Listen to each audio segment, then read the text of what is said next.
Buenos días para cada uno de ustedes, mis hermanos, que desde sus casas se han reunido para adorar a Dios, para atender a la palabra de Dios.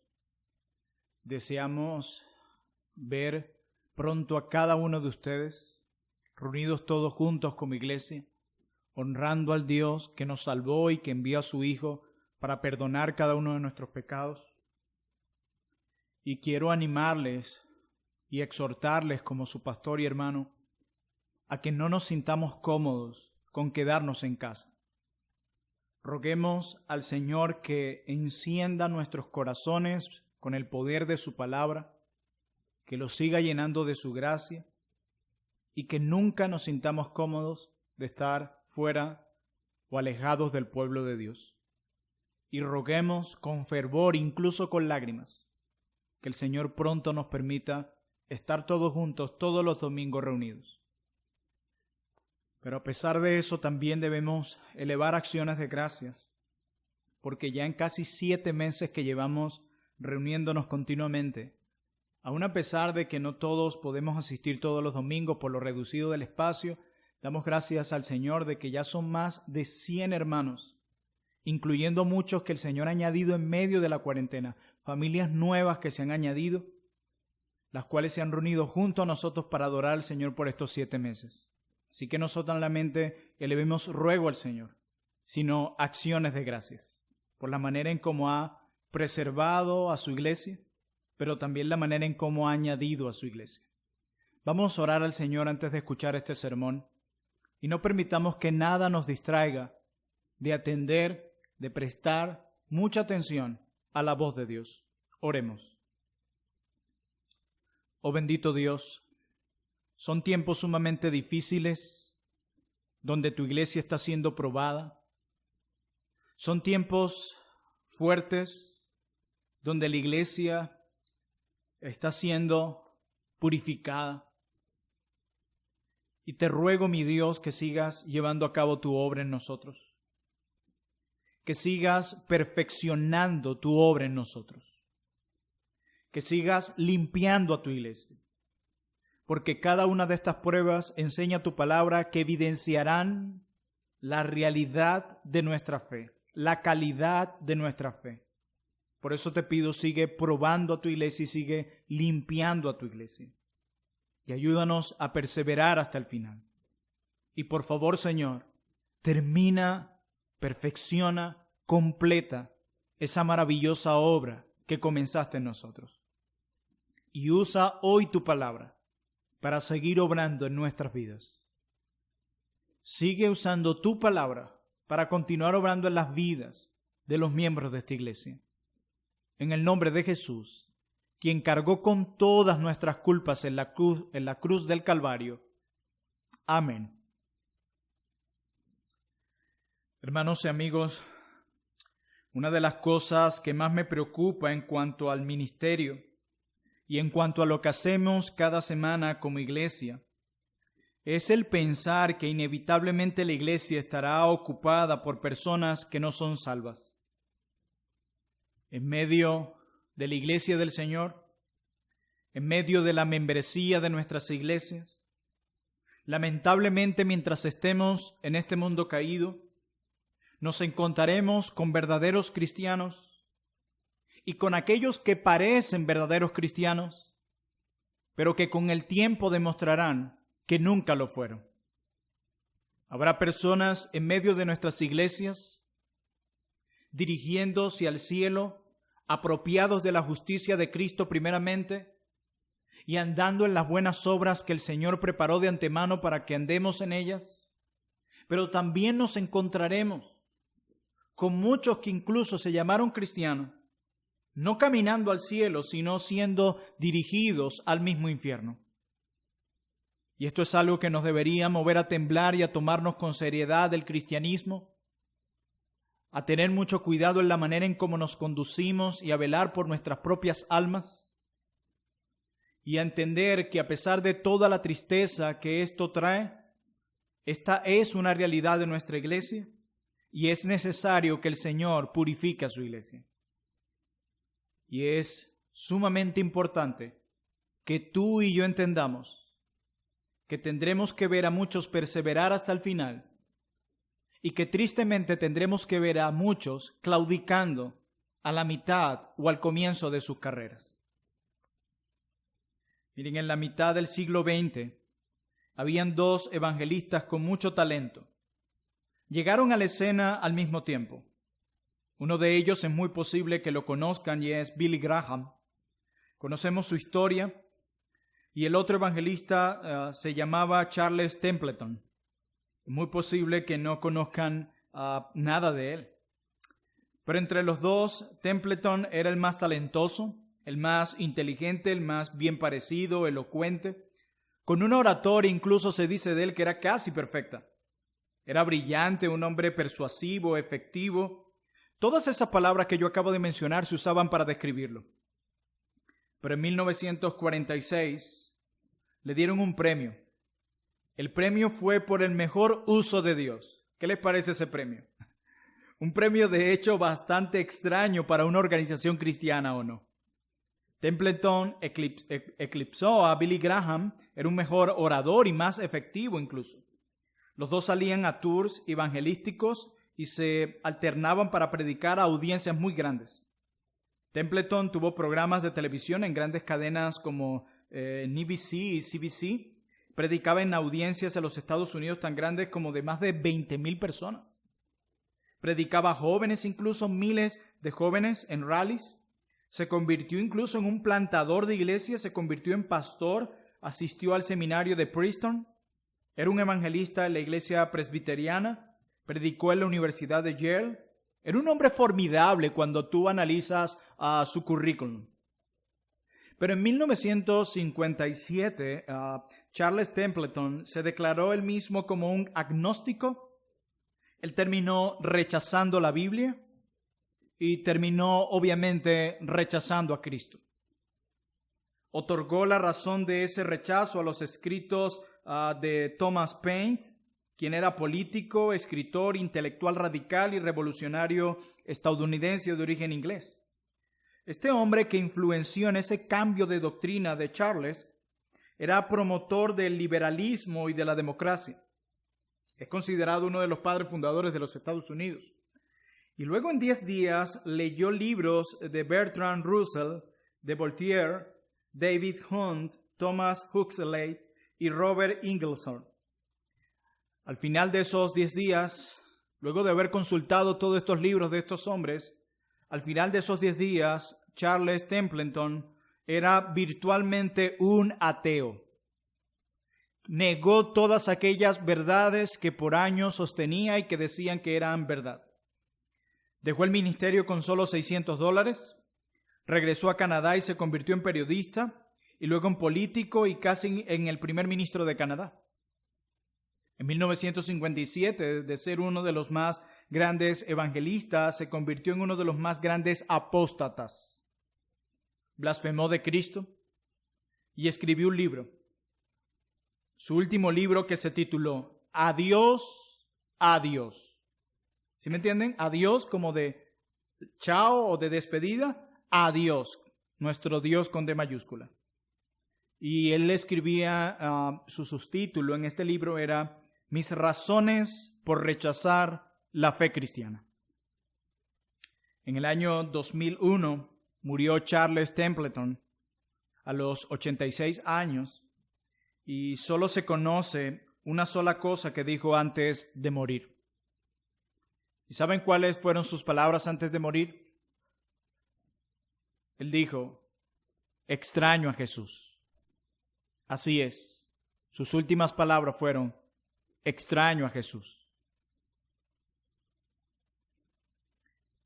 Y es por eso que quiero que en esta mañana nos acerquemos a un libro maravilloso en la Biblia, en el Nuevo Testamento, que nos muestra con claridad las grandes consecuencias de la apostasía, que nos deja muy en claro las grandes consecuencias que sufrirán aquellos que se apartan de la fe y aquellos que persiguen el camino de la incredulidad, para exhortarnos a cada uno de nosotros a estar alertas. Y cuando comencé a estudiar este pasaje hace unas semanas, sin duda alguna, cuando terminaba mis notas esta semana, entendí por qué Dios trajo este sermón a mi mente y por qué era necesario que ustedes como iglesia lo escucharan. Así que quiero que todos prestemos atención y abran sus Biblias en la carta a los Hebreos, capítulo 6. Carta a los Hebreos, capítulo 6. Vamos todos a este texto. Mantén tu Biblia abierta allí y presta mucha atención a lo que Dios te tiene que decir. Y te voy a rogar algo. Mientras estudiemos este texto, mírate allí. Y con mírate allí me refiero, a que mientras estudiemos este texto puedas apreciar la seriedad de este pasaje, que este pasaje te pueda mover un temor reverente a Dios, y que si este pasaje te mueve al arrepentimiento, dale gloria a Dios. Si este pasaje pone temor en ti, dale gloria a Dios. Y si este pasaje te mueve a tomarte con seriedad el cristianismo, dale gloria a Dios. Hermanos, el libro de Hebreos tiene una forma muy especial a nosotros de movernos a la seriedad. La carta a los Hebreos es muy aleccionadora. No es un libro triste, no es un libro triste, pero es un libro muy serio. Si escuchas lo que tú dices, este libro o esta carta destruirá esas actitudes simplistas, triviales que puedas tener sobre la vida. Y no lo hace para entristecernos, no, sino para hacernos inquebrantablemente felices en Dios. La carta a los Hebreos nos brinda serias advertencias sobre la falsa seguridad de salvación. Pero también hay una especie de felicidad que terminará matando esta seguridad falsa. Y el libro de Hebreos, mis amados hermanos, es implacablemente amoroso también al explicar esta peligrosa felicidad que podemos estar encontrando en el camino de la incredulidad y advertirnos que huyamos de sus engaños y busquemos la felicidad sólida que nunca nos defraudará. Esa felicidad que solo se halla en Cristo, quien es nuestro Rey, nuestro profeta y, como los desglosa muy bien el libro a los Hebreos, también nuestro sacerdote. En otras palabras, mis amados hermanos, Hebreos está escrito para profundizar y fortalecer el gozo de nuestra seguridad en Dios. Y una de las estrategias de esta carta es exponer las falsas garantías de salvación y los placeres fugaces de este mundo. Así que vamos a Hebreos capítulo 6 y vamos a leer específicamente los versos 4 al 8 que tenemos en nuestro texto. Pero antes de leer este pasaje, yo quiero que nos pongamos en contexto. Este pasaje dice que existe una condición espiritual que hace imposible el arrepentimiento y la salvación. Y es por eso que he titulado mi sermón "Cuando el arrepentimiento es imposible". Y este pasaje dice que esta condición puede parecerse de muchas maneras a la salvación verdadera, pero al final de cuentas no lo es. Y al final de cuentas conduce a la destrucción. Entonces este texto, mis amados hermanos, es una advertencia para que no asumamos que estamos seguros cuando nuestras vidas tienen algunas experiencias religiosas, pero no dan frutos verdaderos. Y la razón de mostrarnos esta grave situación es para que huyamos de ella y nos adentremos en tierra firme y en un gozo duradero y no temporal. Quiero que juntos veamos el flujo de pensamiento que posee este texto y para que de esta manera podamos comprender las verdades tan profundas, confrontadoras y edificantes que podemos extraer de nuestro texto de hoy. Así que para ponernos en contexto, aunque vamos a estar estudiando Hebreos capítulo 6, verso 4 al 8, yo quiero que leamos desde el capítulo 5, versículo 12, para entrar en contexto y ver la conexión en estos pasajes. Mira lo que dice Hebreos capítulo 5, verso 12 en adelante. Sígueme en la lectura. Dice: porque debiendo ser ya maestros, después de tanto tiempo, tenéis necesidad de que se os vuelva a enseñar cuáles son los primeros rudimentos de la palabra de Dios. Ya habéis llegado a ser tales que tenéis necesidad de leche y no de alimento sólido. Y todo aquel que participa de la leche es inexperto en la palabra de justicia porque es niño. Pero el alimento sólido es para los que han alcanzado madurez, para los que por el uso tienen los sentidos que ejercitados en el discernimiento del bien y del mal. Hermanos, el autor a través de estas palabras exhorta a sus lectores sobre la inmadurez espiritual. Él los está llamando aquí inmaduros y les dice que son niños, solo capaces incluso de tomar leche espiritual. Ellos son tan inmaduros que solo pueden beber leche. Ellos no están preparados para el alimento sólido. Son inmaduros e inexpertos, por lo cual necesitan que se les enseñe los rudimentos de la fe cristiana. Eso es lo que está diciendo el escritor. Pero luego de estas palabras, el autor de Hebreos, a pesar de la inmadurez de su audiencia aquí en estos versos, les expondrá cosas que a causa de su inmadurez les resultarán difíciles de asimilar. Mire, nosotros pensaríamos, ya va, pastor, si los está exhortando por ser inmaduros, el ideal es que empiece de nuevo a hablarles cosas básicas, cosas sencillas de la fe. Pero no, como vamos a ver, el escritor de Hebreos, a pesar de la inmadurez que hay en ellos, de la cual les exhorta, como acabamos de leer, pasa a entregarles más bien una enseñanza fuerte, concisa, compleja, o pudiéramos decir, alimento sólido, a pesar de su inmadurez. Miren, hermanos, a veces la mejor manera de contrarrestar la superficialidad o el estancamiento en la vida cristiana no es la de volver atrás y repasar los fundamentos de la fe, sino dar unos pasos hacia adelante. Y eso es lo que el autor propone. Y en Hebreos capítulo 6, versículo 1, ahora nos adelantamos un poco más en nuestro texto para entender contexto, y dice el verso 1 de Hebreos 6. Por tanto, luego de haberlos exhortado de su inmadurez, por tanto, debido a eso, dejando ya los rudimentos de la doctrina de Cristo, que les dice, vamos adelante a la perfección. Los lectores de la carta deben comprender que el avance es la única manera de impedir el estancamiento. Deben ir adelante a la madurez, es lo que está diciendo él. No dice, bueno, ustedes son inmaduros, pueden quedarse allí, tómense el tiempo que quieran. No, él dice, hey, sigan adelante. Es necesario que avancen. La única manera de detener el estancamiento en nuestras vidas es avanzando. El autor no quiere conducir a sus lectores hacia atrás a los rudimentos, sino seguir adelante para considerar cosas difíciles para ellos, pero necesarias para su confirmación y progreso en la fe. En los versos anteriores, él los reprende en su inmadurez, luego los exhorta a procurar la madurez, y en los versos 4 al 8 que vamos a estudiar en esta mañana, él les muestra que existen situaciones en la vida en los que es imposible, escucha esto, en los que es imposible el arrepentimiento, y que existen situaciones, él les va a mostrar que existen situaciones en la vida donde incluso es imposible avanzar hacia la madurez.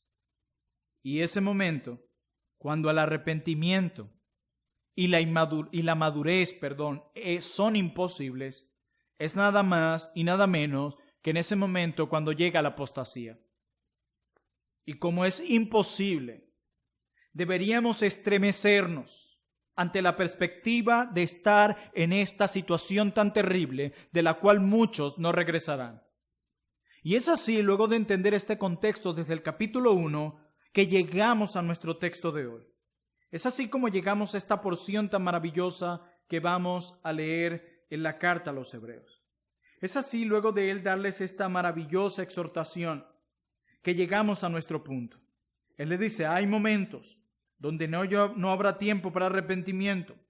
Hay momentos donde ya será tarde para tratar de alcanzar la madurez. Y comienza con estas palabras en Hebreos capítulo 6, versículo 4 en adelante.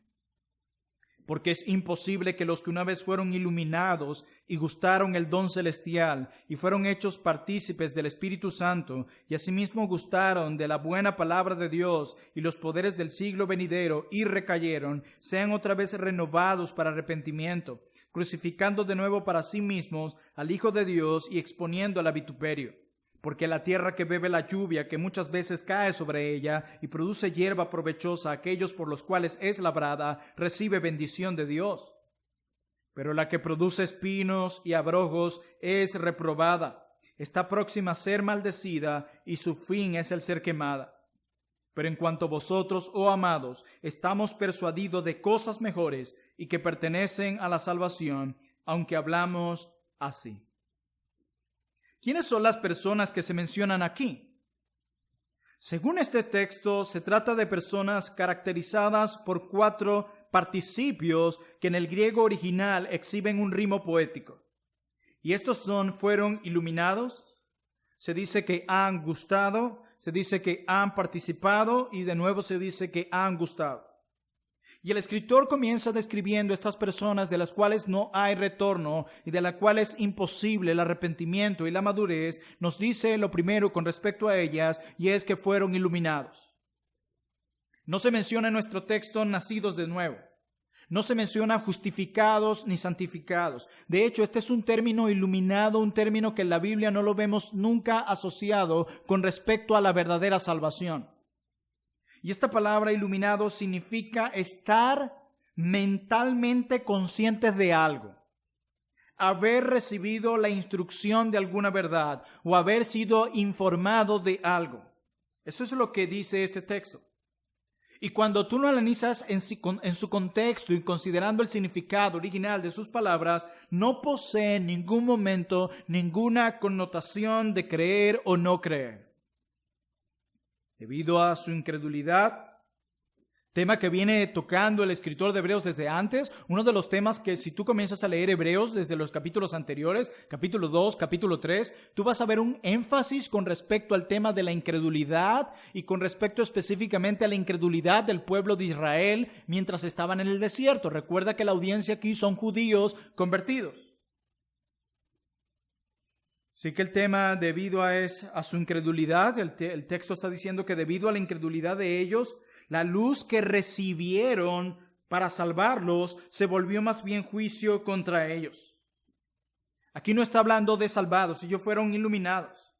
Ellos estaban mentalmente conscientes de algo. Eso es lo que dice el texto. No habla de que fueron verdaderos cristianos y luego dejaron de serlo. Y luego nos dice que gustaron el don celestial. Y es muy importante esto cuando habla de degustar o gustar. ¿Por qué? Hermanos, degustar no es comer. Aquí transmite más bien la palabra en su sentido original, transmite la idea de probar algo, de saborear algo y de escupirlo luego, no de tragarlo. Si tú no tragas el alimento, no te puedes beneficiar tu cuerpo de todas las propiedades que él posee. Y lo que está diciendo el escritor de Hebreos, ellos no comieron, ellos no masticaron, ellos no se beneficiaron de todos estos privilegios del don celestial, ellos solo lo probaron, lo degustaron y lo escupieron. El don celestial, dice. Algunos piensan que se refiere a las ordenanzas, bautismo y a la Santa Cena. Algunos piensan que se refiere al conocimiento mismo de Cristo. Algunos incluso sugieren que se refiere de observar y contemplar poderes milagrosos, pero independientemente de lo que el texto quiere decir, porque el escritor de Hebreos no da detalles tan profundos acerca de esto, hay algo que nos dice claramente y es que ellos no lo tragaron, solo probaron y escupieron cualquiera que haya sido el don celestial. Y luego dice, estos también fueron partícipes del Espíritu Santo. ¿Tú estás analizando esto? ¿Ves todas estas cosas que estos hombres degustaron y contemplaron? Y él dice, fueron partícipes del Espíritu Santo. Y el autor de Hebreos con estos detalles está intentando expresar aquí el grado extremo en el que estas personas se aproximaron a la conversión sin que jamás hubiesen tomado el paso decisivo. Esto lo podemos deducir porque la palabra partícipes en nuestro texto es la palabra griega metochos, que tiene que ver con asociación, no con posesión. Lo que está diciendo el escritor de Hebreos es que estos judíos nunca habían poseído al Espíritu Santo. Y en nuestro texto esta frase se refiere a cualquiera que haya estado donde el Espíritu Santo haya estado ministrando. No está hablando de personas en quienes moraba el Espíritu Santo. Recuerden que la Biblia nunca describe al verdadero cristiano, nunca la Biblia describe al verdadero cristiano como alguien en asociación con el Espíritu Santo. Habla más bien del Espíritu Santo dentro de los cristianos. Así que de nuevo tenemos otro argumento más para probar que estos no eran verdaderos cristianos. Y el escritor de Hebreo continúa añadiendo una característica más de aquellos en quienes no habrá más oportunidad para arrepentimiento. Y dice, gustaron la palabra de Dios. Debemos usar la palabra gustaron, sin tragar, solo probar y luego escupir, solo degustaron. Estos habían escuchado la predicación apostólica. Puede ser incluso que le dieran su aprobación intelectual como algo cierto y bueno. Quizás ellos escuchaban estos sermones, quizás ellos escuchaban estas clases y dijeron por años, sí, eso es cierto, amén a esa verdad, estoy de acuerdo a esa verdad, etcétera, etcétera. Hermanos y amigos, todo el mundo debe probar la palabra de Dios. El problema está en quedarse con solo probarla. He allí donde está el problema. Y con el tiempo se evidenciará si realmente tú solo degustaste de ella o realmente la consumiste a ella. Muchos de estos judíos probaron la palabra de Dios, mas no masticaron ni tragaron y por supuesto mucho menos digirieron la palabra de Dios. Estos se quedaron en la degustación. Hermanos, una cosa es afirmar una verdad con la cabeza. Y otra cosa muy diferente es comprometerse con esa verdad en tu vida misma. Si esa verdad no impregna tu vida, no importa cuánto conocimiento tengas. Si eres de esos jóvenes, hombres, mujeres, ancianos, jóvenes, que solamente atesora la palabra de Dios en su mente, pero esta no se ve en su vida, sino que tu vida se caracteriza por una vida pasiva en cuanto a la lucha con el pecado y en cuanto a la piedad que debe ser evidenciada en el verdadero cristiano. Si eso pasa contigo, tú no eres más que una persona llena de información. Sigue diciendo el autor, estos también gustaron los poderes del siglo venidero. Y el escritor de Hebreos habla en plural, poderes. Y algunos consideran que se refiere a los poderes milagrosos. El punto es que a pesar de todas esas bendiciones que recibieron, a pesar de todos esos privilegios que recibieron, a pesar de estos maravillosos regalos que recibieron, a pesar de estas increíbles experiencias que recibieron, esta persona luego termina apartándose, a pesar de todo lo glorioso que recibió y contempló. Ahora bien, ¿qué sucede con estas personas? ¿Cuál será el fin de estas personas? Esa es una buena pregunta, ¿verdad? El texto en el verso 6 nos dice, y recayeron, sean otra vez renovados para arrepentimiento. Es imposible. En este verso el escritor de Hebreos se refiere específicamente a la apostasía. Él tiene en mente a la persona que deliberada y completamente abandona la fe cristiana. Una persona que conscientemente dice, ya yo no quiero seguir ese camino. Ya yo no estoy convencido de ese camino que por tiempo seguí, abracé y creí. No, decido apartarme, decido alejarme. Eso es lo que está diciendo el escritor de Hebreos y él dice, para estos, quienes deliberada, intencional y completamente abandonan la fe cristiana, no habrá oportunidad para arrepentimiento más nunca. Alguien decía lo siguiente, la apostasía no acontece de un modo repentino e inesperado. Es más bien parte de un proceso gradual, una declinación que lleva de la incredulidad, allí comienza, de la incredulidad, luego te lleva a la desobediencia y por último, a apartarse de la fe, o sea, a la apostasía. Y dice este autor, y cuando llega la caída y el apartarse de la fe, estas llevan al endurecimiento del corazón y a la imposibilidad del arrepentimiento. Esto es para temblar. Esto es para temblar. Hermanos, ¿en qué parte de este proceso encajan los destinatarios de esta epístola? Recordemos mi introducción. El escritor lo reprende por ser lentos para aprender en el capítulo 5, verso 11. Lo reprende por ser perezosos también en el capítulo 6, verso 12. El escritor los exhorta constantemente a fortalecer su fe, fortalezcan su fe, cuidado con la inmadurez. El escritor de Hebreos le dice, si la fe de ustedes continúa debilitándose, si la fe de ustedes sigue mostrándose débil cuando llegan las pruebas y en medio de la tentación hacia el pecado, caerán presa de la incredulidad que lleva a la desobediencia y último a la apostasía. Mi hermano, mi hermana que me escuchas, ten cuidado con la manera en cómo te estás conduciendo. No juegues con la fe cristiana. No te quedes tranquilo al ver tu inmadurez. No te quedes tranquila al ver cómo tu fe se debilita, porque lo que te va a conducir eso es a la incredulidad, luego a la desobediencia y por último a la apostasía. ¿Por qué no regresar? ¿Por qué no hay regreso? ¿Por qué el arrepentimiento se vuelve imposible? ¿Por qué? El texto lo dice más adelante. Porque crucificando de nuevo para sí mismos al Hijo de Dios y exponiéndole a vituperio.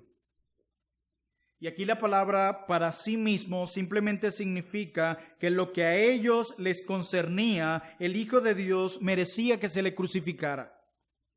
Y vituperio aquí connota culpa.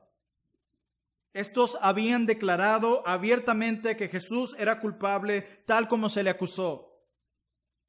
Hermanos, cuando alguien escucha el Evangelio y se aleja, hace exactamente lo que estos judíos hicieron.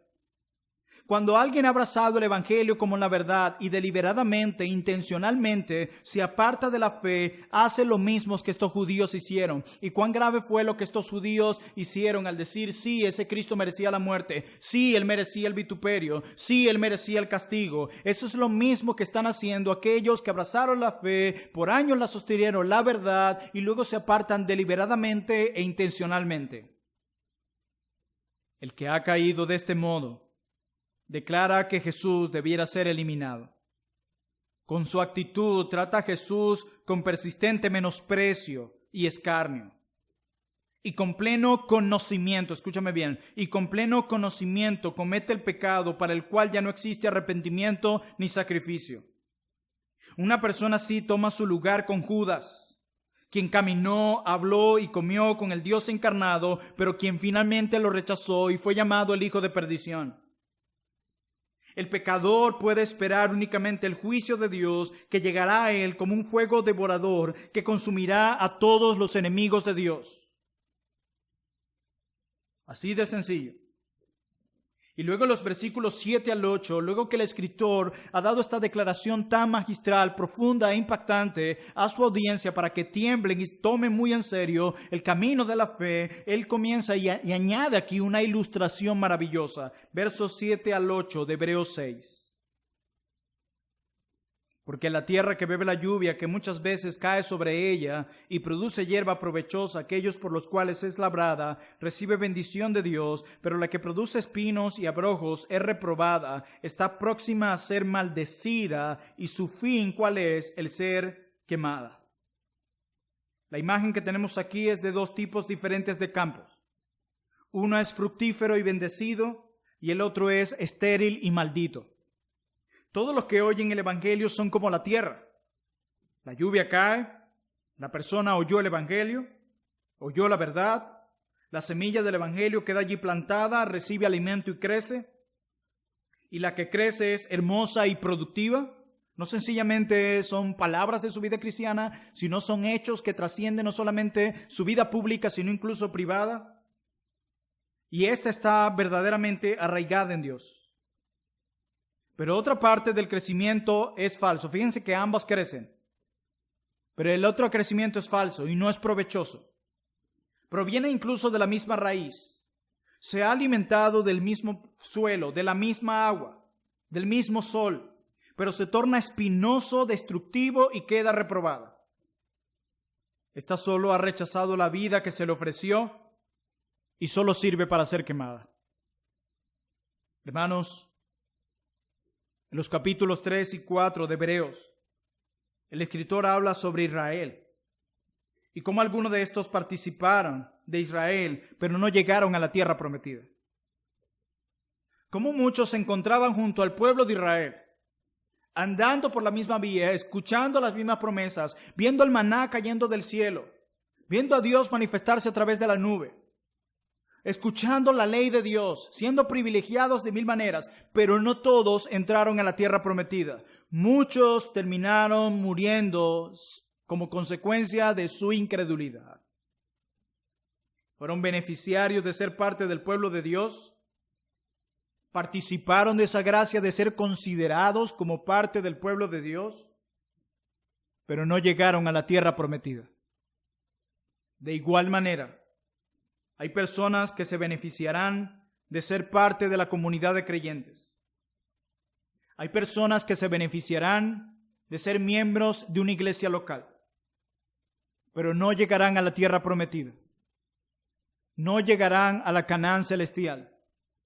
Terminarán claudicando al final del camino, porque el que persevera hasta el fin será salvo. Y no está diciendo que la salvación es por mérito, sino que está diciendo que aquel que es verdaderamente salvo va a perseverar hasta el final. Esa es una de las características del verdadero creyente.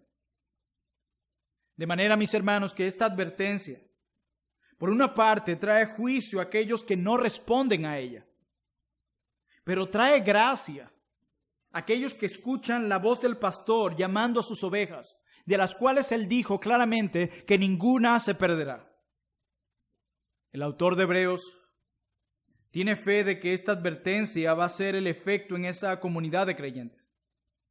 El autor de Hebreos tiene la esperanza de que esta advertencia que él ha dado aquí va a crear una reacción en aquellos que están caminando en inmadurez y que pueden terminar siendo arrastrados por la incredulidad y que tienen una fe débil. Él tiene la esperanza de que esta advertencia pueda abrir los ojos de ellos y despertarlos, como yo tengo la misma esperanza hoy de que estas palabras puedan despertarte a ti, mi amado hermano, a ti, mi amada hermana, del letardo en el que puedas estar.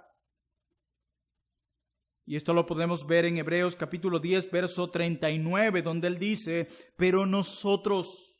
Noten que cuando habla de estos hombres que apostatan, siempre habla en tercera persona de ellos. Pero aquí dicen, pero nosotros no somos de los que retroceden para perdición, sino de los que tienen fe para la preservación del alma. Él sabía que la advertencia iba a tener un efecto en la vida de esos creyentes, pero no iban a abandonar la fe, iban a terminar la carrera como aquellos que en Hebreos 11 por la fe llegaron hasta la meta. Aquellos quienes en el Antiguo Testamento esperaban ansiosamente la venida del Señor. Pero en cuanto a vosotros, dice el verso 9 de nuestro texto, él hace un contraste aquí. Hebreos 6, verso 9. Dice, luego de la ilustración que él menciona, dice, pero en cuanto a vosotros, oh amados, estamos persuadidos de cosas mejores. Qué increíble es esto. Y él sigue diciendo, y que pertenecen a la salvación, aunque hablamos así. La frase clave en este verso es, cosas que acompañan la salvación. Me encanta esto.